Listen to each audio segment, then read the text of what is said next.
Hello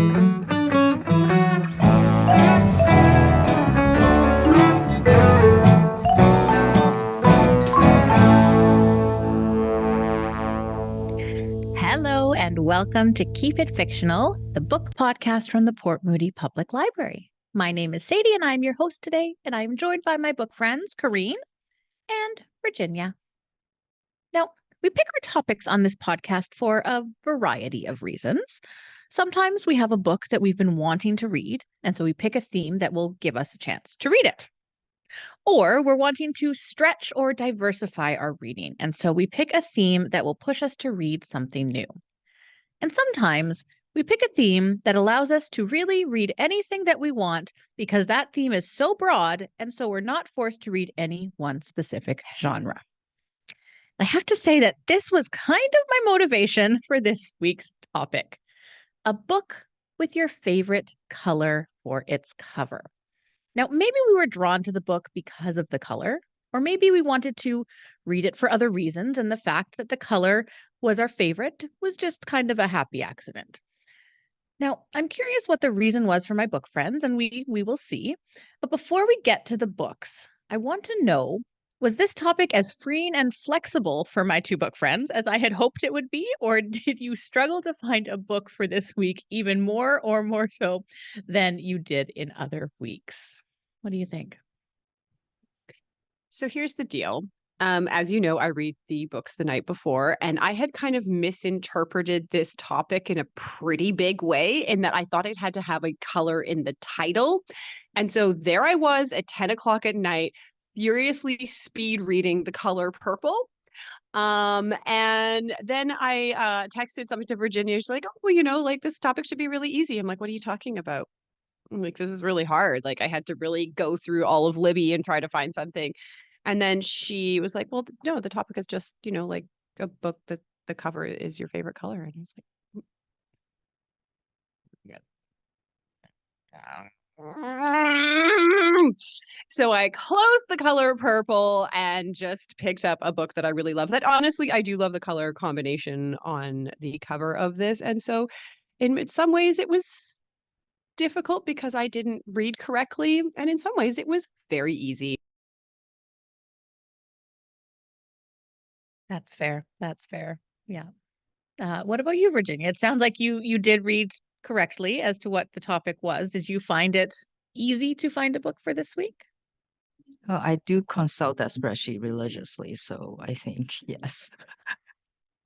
And even I remember even mentioning to Corrine what the topic was last week already. So, I tried my best. Anyway, I think there are enough books that has this particular color on the cover that I was just like, okay, is this going to be, it's more like a choice of like, well, which one do I want to read?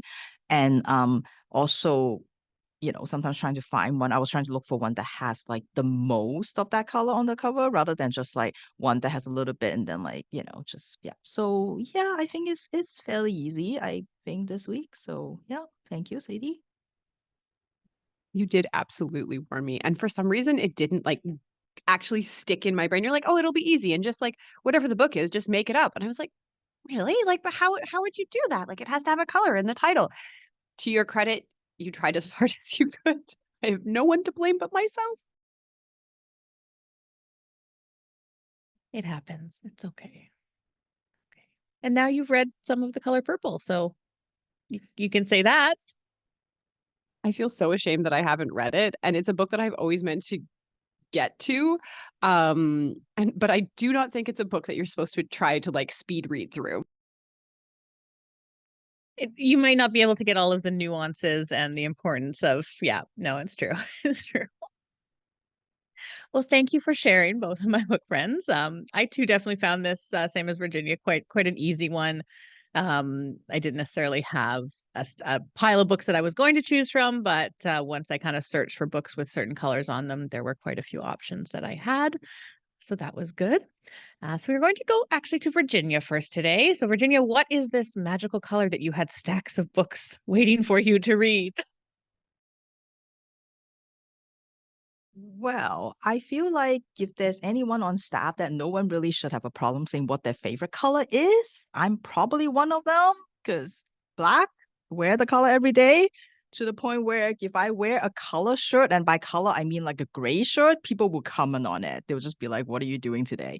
So I don't think like it's super obvious that is like, if I can have black everything, I would probably. But the world unfortunately doesn't work that way. I don't think specifically I seek out books with black covers. I do appreciate the aesthetic, especially like a matte black cover. It looks great. Last week, of course, I talked about Blackouts by Justin Torres, which have a stellar black cover, one of the best I've seen. And this week I try to find, as I mentioned earlier, another black cover book that have as much black as possible, just a little bit of like other spot color in it. And that is what I've got for you today. Is The Blizzard by Vladimir Sorokin, translated by Jamey Gambrell. Sorokin is having a bit of a year. Two of his books were published earlier this year by MYRB, Red Pyramid, a collection of short stories, and also Blue Lard, which is the novel that contains the infamous sexual relationship between Joseph Stalin and Nikita Khrushchev. And of course, him, like, you can tell that his type of books, no stranger to his books being banned in his country. Blue Lard led to like people filing like criminal charges against him, saying that his book is contaminating Russian literature. The youth group, the pro-Putin youth group, Walking Together, was so disgusted at how obscene his books are that they created a giant toilet, and they rip his books apart and throw them into the toilets. And that's the kind of books that he does, so very, very well known for his satire and the absurdity in his work. Sorokin is also very outspoken against the invasion of Ukraine, and so he has not lived in Russia for the last couple of years as a result. I bought a couple of his books and hoping to get to them earlier this year. I didn't. And the reason why I was hoping that I would be able to read some of his other books first, because they sound totally banana pants, and I think they would be a really good way for me to meet this particular author. Unfortunately, I didn't get to them, so I'm starting with this one instead because it's got a black cover. And just like Sadie said earlier, just an excuse for me to read this author. And it sounds like this would be a little bit more of a gentle introduction to his kind of writing, his thinking, a little bit less banana pants, but probably just relatively speaking. So our story starts with a rather unpleasant man rudely demanding passage. He's asking these strangers that he only just met in the village to drive him to another village. Because his horses, they were too exhausted, they won't go anymore, and so now someone needs to drive him to Dogoi, this other village. Someone else must help him continue his trip. Let's go, let's go. It's imperative that we leave now. This man is Platon Ilyich Garin, a doctor, and okay, maybe he does have a good reason for this urgency, because he's carrying a vaccine that he needs to deliver as soon as possible to Dogoi so that he can administer that to those who are not yet infected by the plague. A plague that has been turning everybody into zombies. Now, okay, a pause here. I know you heard the word zombies, but without spoiling anything, just trust me. Don't worry about it. Forget about the zombies part. Not important. But nobody wants to take him to Dogoi because just they all look outside. There is a blizzard going on and it shows no signs of letting up. No one in their right mind would want to go outside. It's just no. Not only are you guaranteed not to get to your destination, you're probably going to get lost. You're going to find your way. You're going to die out there, and nobody wants that. So everybody just didn't want to go. And Garen, of course, doesn't understand why nobody seems to care. I mean, like, I have the vaccine. It's important stuff. And so the villagers finally told him, because just to get rid of him, say, you know what, go try Groper. There's this guy, he's a bread delivery man. He's used to traveling back and forth. Like, he has a sled. Like, yeah, if there's anyone in the village that may have a chance to take you, it will probably be him. So Dr. Garen go over to the house of Groper, and, after a lot of whining, after a lot of feet stomping, Groper agrees to take him. And so the two set out into the blizzard. Now, on a sled that is pulled by horses, but not just regular horses, but these teeny tiny horses Apparently, there's like 50 of these teeny tiny horses. They're like size of birds, apparently, that the book keep trying to remind us. So 50 teeny tiny horses pulling a sled across this blizzard. Anyway, so two very different men. A doctor, as we mentioned, very disagreeable, impatient, that is just like, I need to get there at all costs, and I don't care what happens to anyone else kind of thing. It doesn't, even though it sounds like he's doing it for like altruistic reasons, like it doesn't seem like it. And he keeps saying it like, it's not Russian to not go or whatever.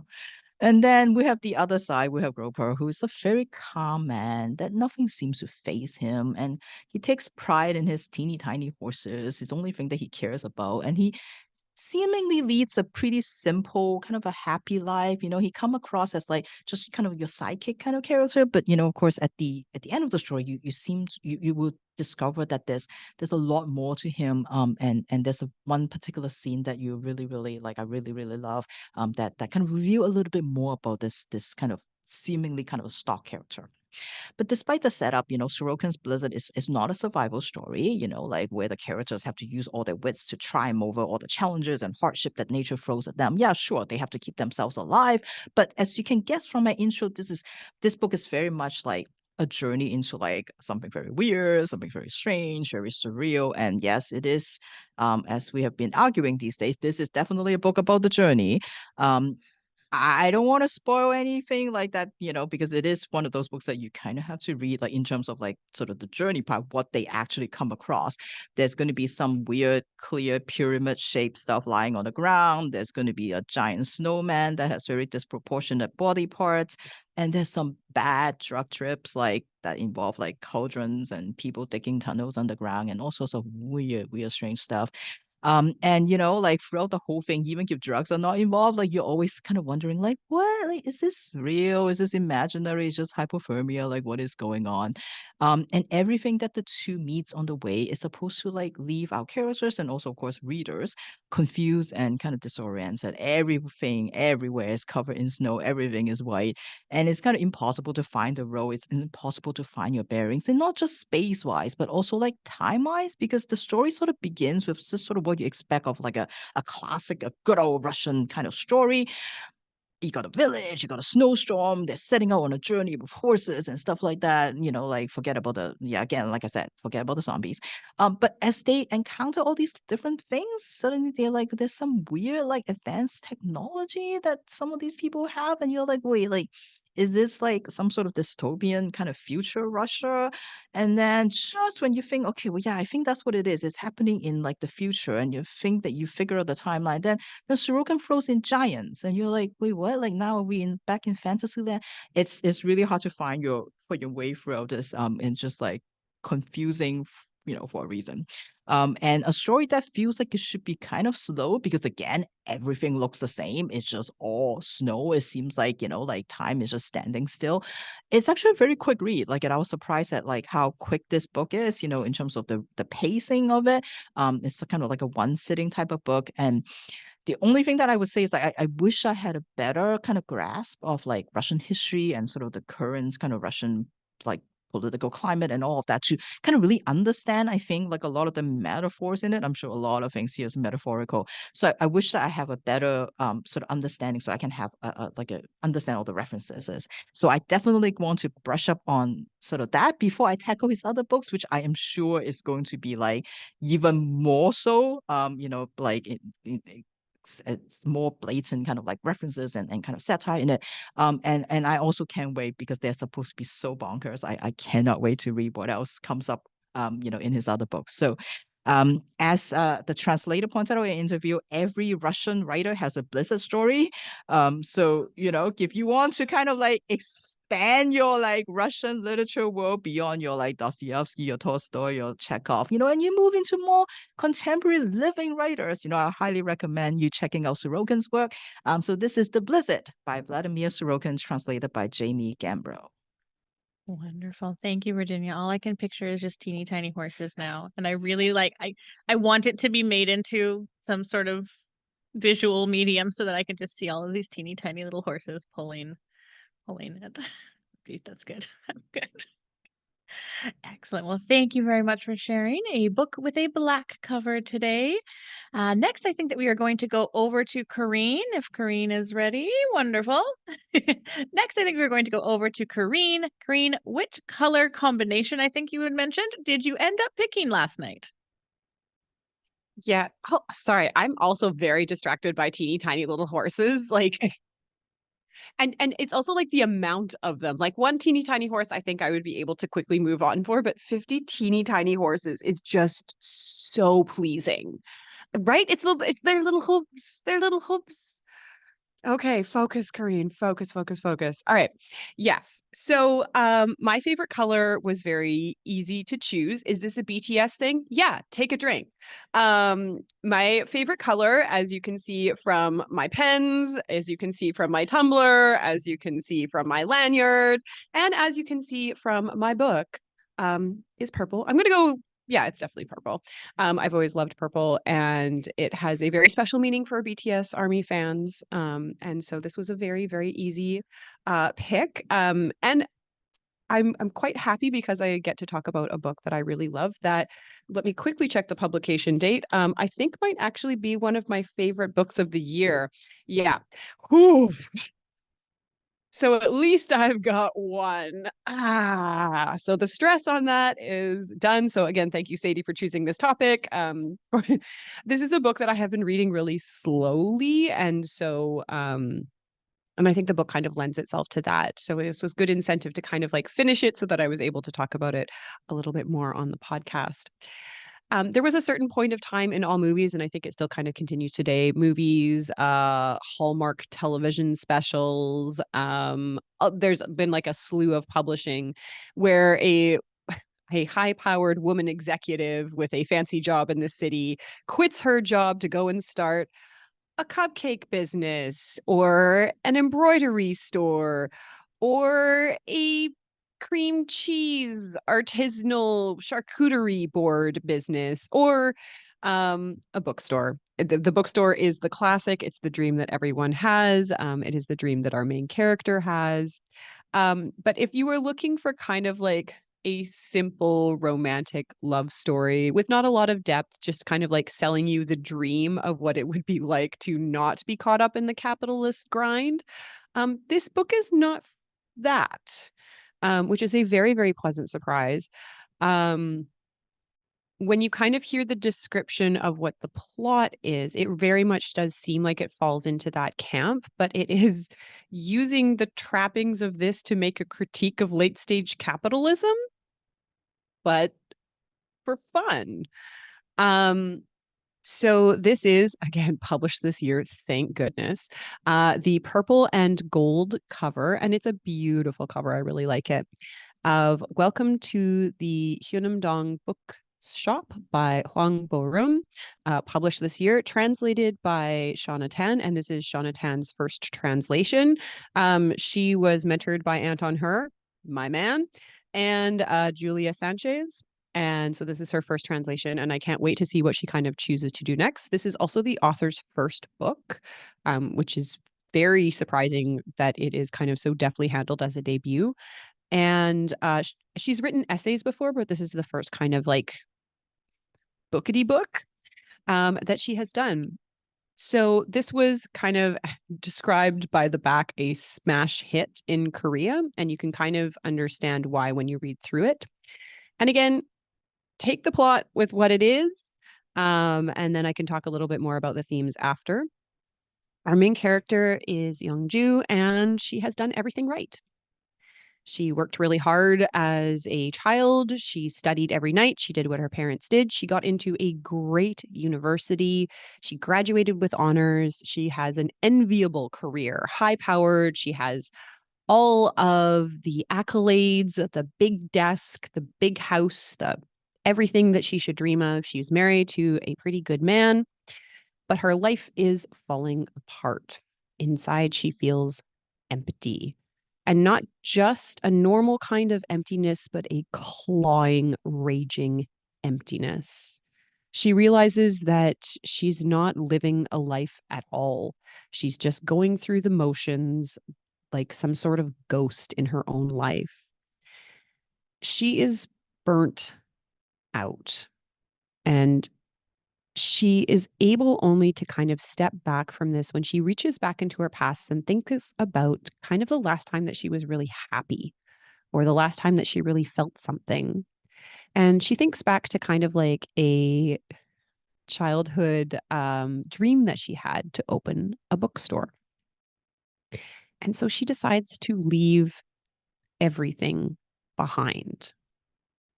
She quits her job, she leaves her marriage, and she goes to a tiny little neighborhood to start this bookshop from scratch. Now, she fully understands that bookshops are a pretty risky venture, despite what Hallmark books would tell you, or sorry, Hallmark movies would tell you. But she thinks if she can just live happily for 1 or 2 years and keep her business afloat, maybe she could feel more like a person again. And as is kind of like the wonderful trope in these books, it's not always just about the main character. It's also about the other little characters that come into her life. The one that she has Jimmy, who is a coffee roaster who has a terrible husband but is unable to leave him. There is a mother who is struggling with the fact that her son is maybe not trying as hard as he could in school. And that could affect his entire future. There is Jung Soo, knitter, who donates little coasters for all of the customers of the cozy little bookshop. And my favorite was Min Jun, who is a reluctant barista who graduates again from university and finds himself unable to get a job despite all of his good marks and despite working so hard his entire life. And then at some point just kind of realizes, actually, I don't want to work that hard. And so just becomes a barista. And what I really love about him, he's like, I have no dreams. I have no aspirations. I just want to be. I just want to be. And I connected with him so much. There's really something to find in kind of each of these characters. And so we kind of follow these different points of view, these different people, all kind of struggling with the question of what makes a happy life. And also kind of like the side quest of falling in love with books and talking about a whole bunch of books and building my little like book list as I go through it, which I love. Any book that takes place in a bookshop, that's like half the pleasure of it. But again, what this book is also about is resistance to work and resistance to being involved in the capitalist system. It is really querying, like, what is the point of work? What is the point of working so hard that you have no time for yourself? And yet we're still trapped in the system because we all need to eat and pay rent. It's asking a lot about, do you do what you're good at? Do you do what you love? Do you do what makes you money? And to kind of like what end, like whose expectations are you fulfilling? It does kind of ask that question, like if you have no dreams or aspirations in life, is that such a bad thing? Is this idea of us constantly striving for better or constantly striving to make more money or constantly striving to make us more successful, making us happy? Or is it okay to simply be content? It touches a lot about the ideas of loneliness and success. And really, again, that idea of like, what makes a happy life? What is the point of our existence? Which again, from this kind of like Hallmark movie trappings is a lot deeper than you would think it would be. And I think that's because the author is kind of using this genre and this format to really explore those questions. There's lovely sections where our main character is interacting with authors or interacting with her book clubs and talking about that kind of generational divide between people of how they approach work and how they approach life. Which was a really interesting kind of glimpse into like the different generational societies within Korea. The older people saying, well, we have to work hard, we have to work hard, we have to work hard. And then the younger generation asking, for what? And it was so, so interesting. So if you are a fan of maybe on the fiction side of things, I'd say it's very close to Before the Coffee Gets Cold. And Virginia pointed out a book that I do have on pre-order. Welcome to the Marigold Mind Laundry, which is coming out, I think, later this year. Is it later this year? Yeah. That is kind of a view on this, except that it takes place at a laundromat. Love the expansion of that. And then also, if you are interested on the nonfiction side, what I think the author is kind of like grappling with, if you were a fan of Do Nothing, The Refusal of Work, The Theory and Practice of Resistance to Work by David Frayne, Burnout, The Secret to Unlocking the Stress Cycle by the Nagoski sisters, or The Cure for Burnout by Emily Ballesteros. If you're kind of interested in asking yourself these big questions about what is the purpose of life and, how we can make a happy life in a system that is not set up for it, I would really recommend this book, as well as the other ones mentioned in this book itself. If you're looking for something that encourages you to kind of move and think slowly, to kind of like carve out a time for yourself on a Sunday morning to very slowly make that cup of coffee and just sit on the couch with your own thoughts, or maybe a very stupid variety show, and just kind of like enjoy rest. Then this book is such a warm and cozy and comforting space. It's a book that just kind of when you're quite stressed, or at least when I am, my shoulders kind of go up somewhere near my ears and I find myself clenching everything. And reading this book is just like someone gently pushing all the stress out of you and saying, yep, things are not great, but just take a deep breath. So if that sounds like something you might be interested in, I would absolutely recommend Welcome to the Hyunam-dong Bookshop by Hwang Bo-reum, translated by Shanna Tan. Really is a beautiful cover. I love that cover. It is. It is. I think that while our country and society is very, very focused on capitalism, I think that it is starting to come out more that maybe working all the time is not the best thing for life and for relationships and for happiness. So that is a good reminder for everyone. I got that reminder this morning as my toddler looked at me and said, "Mommy, we're going to stay home today." And I had to explain to her that unfortunately we could not. We could not. So thank you, Corrine, for sharing that book. We're going to go on to our existential question, which we're actually going to switch things from thinking about our favorite color to thinking about our least favorite color. So I'm curious what my book friend's least favorite color is. And if you found a book with that color, would you not read it based on that color alone?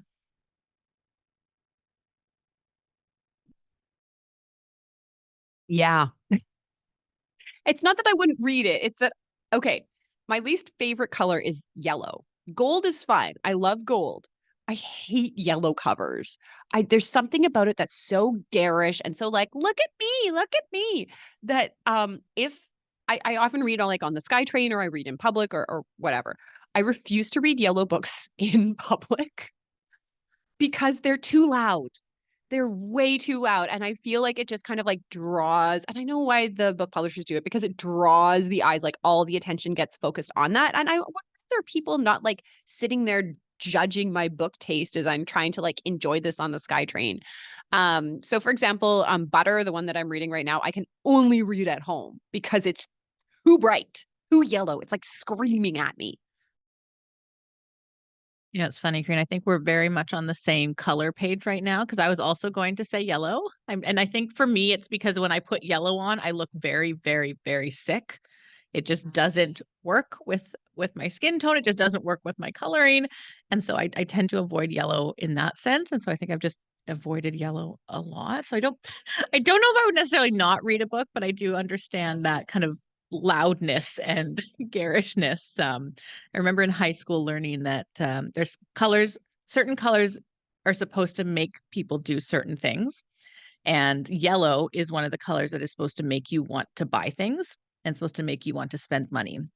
And I don't know if this is true, but I heard that that's why Subway is yellow, because when you go in, it makes you want to spend money. And I don't know how true that is. I am not sure, but I've always, yes, Karine, your hand is up. Yes. So that is the color theory. absolutely fascinating. I learned about it on a podcast called Sawbones, which is a misguided tale of medicine. Yeah, you're nodding because it's a great podcast, and they talk about this idea of color theory, like being in rooms of certain colors, like makes us feel certain ways or like makes us do certain things, which is pretty much hokum. But it was very influential at a time in the way that like prisons were painted pink at some point, and like hospitals are painted certain things, but there's actually no scientific basis in it. Um, but it's very interesting. It is very interesting. Yes, I have not listened to Sawbones, but my husband loves Sawbones, so I'm familiar with it that way. Anything McElroy, anything McElroy. All right, Virginia, what is your least favorite color, and would you refuse to read a book if it was that color? I think I don't think I'll refuse any book of any color. Like it doesn't bother me at all. And let me introduce you to e-reader, Corinne, if you don't want people to see your cover. Anyway, but yes, yeah, I have no issues with like books with whatever cover. Like it doesn't matter. Like I will read whatever if I want to read a book. But it's weird because I just keep thinking, because Sadie, before we, talk about this, you mentioned pink, right? Like you're just guessing that pink is my, and it's not. I don't think it is, because when I think about like, is there a color that I will not want to, like when I think about like, if I'm going to buy a jacket or can buy some pants, shoes, buy a notebook, buy, I don't know, like a car, which color would I least likely to buy? Green. Sorry, Emma. I know, Emma, this is your favorite color, green. I don't like green. There's something about green that I really, really don't like. I don't mind them on trees. I don't mind them on my like kale or whatever, but like that's fine. I don't have no issues with those kind of, but I don't like green. There's something I really, really don't like about green. Yeah. So green. I think. I don't know why. Like, yeah. So Note to self, never buy Virginia anything green for Christmas. Now we know. Now we know. Is it every shade of green? well, because so the weird thing is that I'd also like, and Fiona would never make me like let me forget what I said about blue on this show. You can go back to that episode when we talk about blue. But like, I don't like blue. I don't care. I mean, neutral about blue. I do not like green.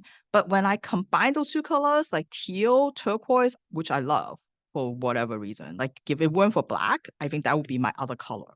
Like I would pick those. But I do not like green. Don't know what it is. Just don't like green. Yeah. It's very interesting how we are drawn to colors and then not drawn to others. Like it's fascinating. I find it very fascinating. Well, thank you for sharing, Corinne and Virginia. I will be talking about my book next. And the book that I ended up reading, it has been on my TBR for quite a while. I had talked about it on one of my most anticipated lists last year, I believe. But it wasn't currently on my radar until I did my usual Google themed search for books with such and such color. And this is why I also feel like you and me are on the same page, because I did a search for purple covered books. Because one of my favorite colors is purple, the other one is teal and turquoise. And so I was trying to decide which one, and I did a search for purple covered books first, and this book came up. And so it was a natural choice since I had been wanting to read it anyways. So that is the book I chose, and it is Ink Blood Sister Scribe by Emma Törzs. And our story revolves around two sisters, Esther and Joanna. Now, the sisters have always known that magic exists. Their father, Abe, has been a rare magic book collector for their entire lives. He can sense the magic in books, he can hear it and feel it, and speak the spells that are inside them. Now, these spells protect, these spells communicate, some of the spells are just for fun. And these magic books are Abe's entire life, and he will sacrifice anything to keep his collection safe. He keeps their house in Vermont very, very heavily protected. He sets wards every single night, and the wards essentially hide their house from view of anyone whose blood is not included when he sets the wards. He won't take any chances. And this is because Abe knows how dangerous magic can be and how coveted these books are. He knows this because when Esther was a toddler, her mother, Isabel, was killed for their book collection. And so Abe sets the wards and keeps Joanna and Esther safe but isolated in Vermont. That is until Esther's 18th birthday, when Abe tells her that in order to keep their family safe, to keep Joanna safe, Esther must leave and never come back. Because while Joanna inherited their father's ability to hear magic and speak spells, Esther is immune to magic altogether, immune to the wards that are placed on their house.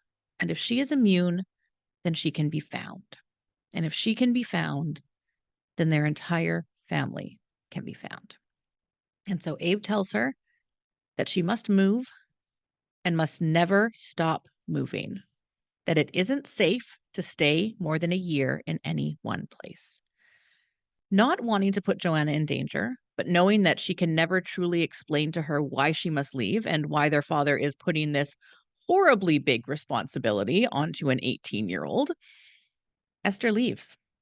And every year in November, she moves to a new city, a new country, a new continent. But it's been 10 years since she went on the run, and 2 years since her father Abe was killed somehow by one of his books. And Esther doesn't want to run anymore. She is sick of running. She's working on a research base in Antarctica as an engineer, and she's happy. It's quiet. It's kind of peaceful. And she has Pearl, this vibrant and sweet and loving woman from Australia who she has fallen in love with. And she doesn't want to run again. She doesn't want to leave someone else. She doesn't want to leave Pearl with no explanation and leave herself with a broken heart. And honestly, who is going to come to Antarctica to find her? And so she stays. Now, back in Vermont, Joanna has taken over their father's life, and not in a good way. Ever since Esther left, abandoning her with no explanation, and her mother was told to leave by her father, and her father died, Joanna lives by herself, allowing no one, still not her mother, into the house. She continues to set the wards each night, and she spends her days trying and trying to create her own spells, trying to turn her own blood into the ink that she knows is used to write the spells in the books. No matter what she does, nothing works. So she sinks deeper into isolation and depression, leaving her house to occasionally visit her mother and maybe buy a new trashy romance book. However, when her mother tricks her and threatens to stop her from being able to set the wards around her house, Joanna is forced to do something that she promised her father she would never, ever do. And that is to let her mother back inside their house. However, it turns out that it's not to burn their entire collection of books, which is what Joanna feared she was wanting to do. Cecily instead uses a strange form of mirror magic to send a coded message to someone, along with a postcard from Esther. A postcard that reveals exactly where Esther can be found. Nicholas. Nicholas has spent his entire life being coddled and protected. It's not a bad life, per se. He lives in a huge mansion in England. He wants for nothing. He has bodyguards and gets to attend fancy parties with the country's and the world's most important people. He's kind of, in a way, like royalty. That is, if royalty was permanently anemic because they were continually forced to use their own blood to make magic ink to write magic spells in magic books. See, Nicholas is a scribe, the only scribe left in the world. And in his blood is the ability to create magic, an ability that Nicholas knows is extremely sought after. And he knows this because when he was 13 and he begged his uncle to give him just the tiniest bit of freedom, it resulted in him being kidnapped. Now, his uncle was able to rescue him in time, but the kidnappers took one of his eyes and left him permanently terrified to ever leave his uncle's protection again. So he continues to do what his uncle Richard and Richard's partner, Merrim, says, continuing to bleed himself dry to write spells for his uncle to sell to the highest bidder. But then Bo-reum gives Nicholas a strange veiled message. A message that leads him to uncover some very disturbing information about his uncle, and something that his uncle has been planning for years. With this new information, Nicholas is forced to flee alongside his bodyguard Collins and search out the two people who are also linked to this disturbing mystery, although they don't really know it yet. And that is Esther and Joanna. And this mystery will reveal information about all of them and the lives that they thought they understood, and will change all of their lives. I really, really enjoyed this book. I think that if I had read it last year, it would have definitely been on my top picks for the year. I absolutely loved it. It was not exactly what I expected, but I think that it was in a good way.